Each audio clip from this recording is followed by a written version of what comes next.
Rest of the week, Tony. How you going to spend all that free time? I'm Tony Kornheiser. Watching golf, thinking about golf, and stinking at golf. I'm a terrible player. I'm at 21 now. I mean, it's just the number keeps going up. I'm no good. I love it, but I'm no good. That means you get strokes. You're getting strokes from everybody except me.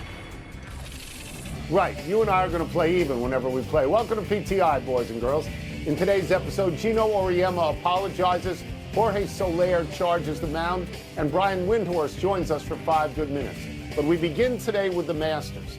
As we have discussed, for the first time since 1994, neither Tiger Woods nor Phil Mickelson will be playing.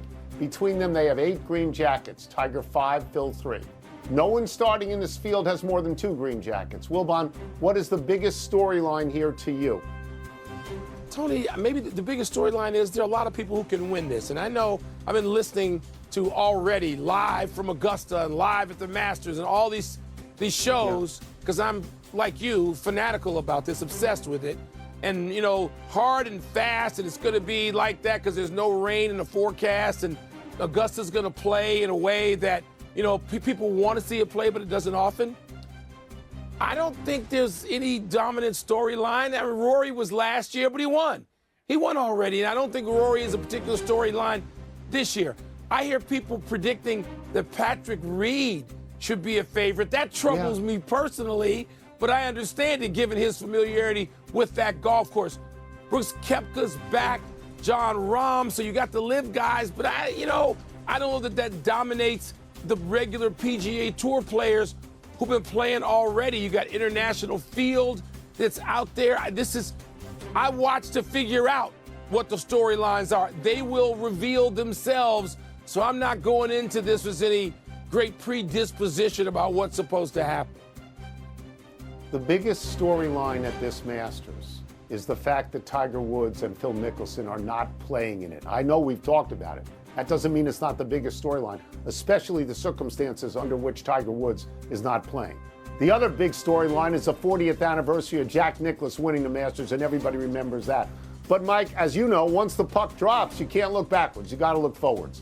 I'm going to disagree with you slightly about Rory. I mean, Rory was the biggest story last year because it completed the career Grand Slam.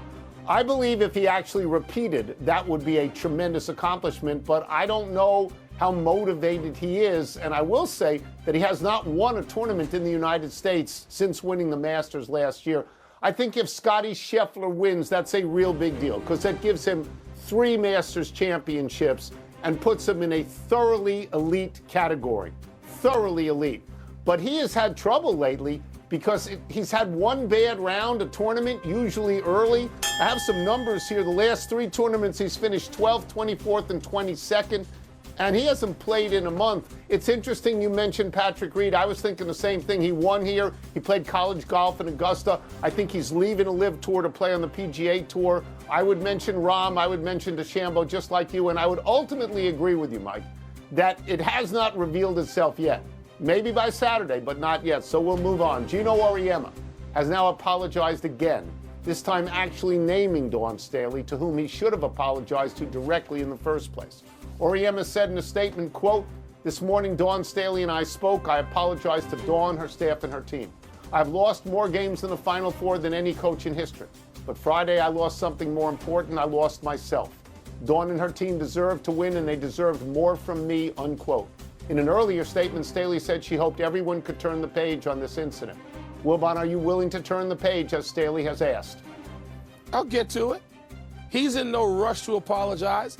He was in no rush to behave like a grown man and apologize in the many rounds of interviews he did Friday night after he got his butt kicked, or in the next couple of days when people were gathered in his profession, his sport, his industry, right here in Arizona. He didn't feel the need to do that. He took his sweet time. So I'll take my sweet time accepting it if I get around to it. And I hope others do too. Geno Auriemma is not some dope. He behaved badly. And so he wants the forgiveness now on his terms. He wants us to accept it on his terms. Sorry, you haven't earned that. And he kept repeating, he's been doing this 41 years. He's been doing it long enough to know what all the hot button issues are. He's been doing it long enough to know all the people that he has offended. people who could comprise their own Mount Rushmore of women's college basketball. So, you know what? He took his time. I'll take mine. Yeah, I'm ready to say okay at this moment. I think he apologized completely. I think he apologized totally, thoroughly, and unequivocally. He said, this is a quote, "Women's basketball deserves better. My university, my athletes, my former players, and our fans deserve better," unquote. That's in the same body of the statement in which he apologized directly to Dawn Staley. So I think he's covered it all. It's late.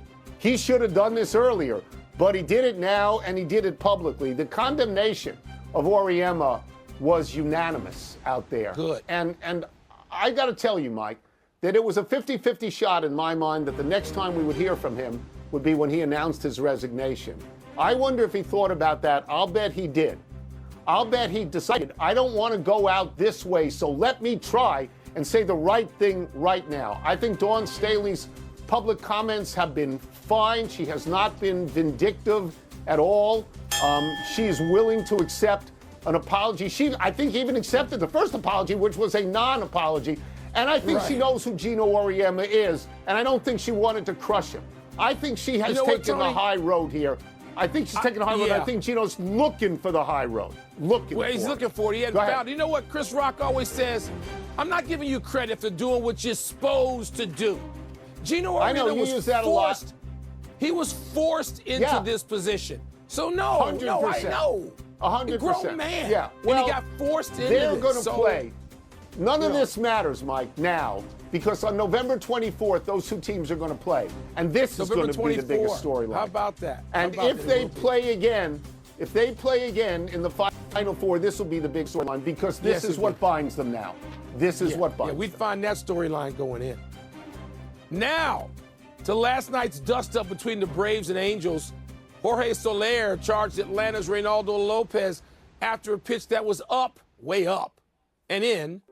Soler had homered and been plunked 2 innings earlier and said he thought this was intentional.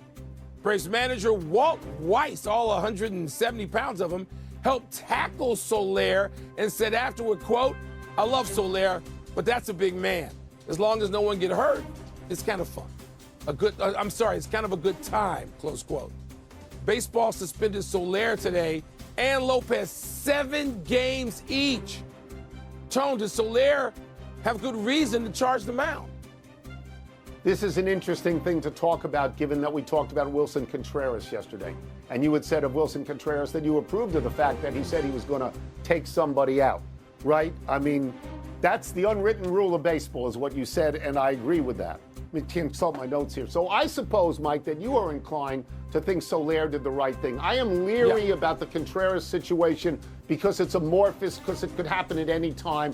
In this, I'm inclined to support Soler because it happened in the moment. He hits a home run off a pitcher he owns. There's like 14 hits and 23 at-bats against a guy and 5 home runs. He owns him. The next time up, same pitcher hits him.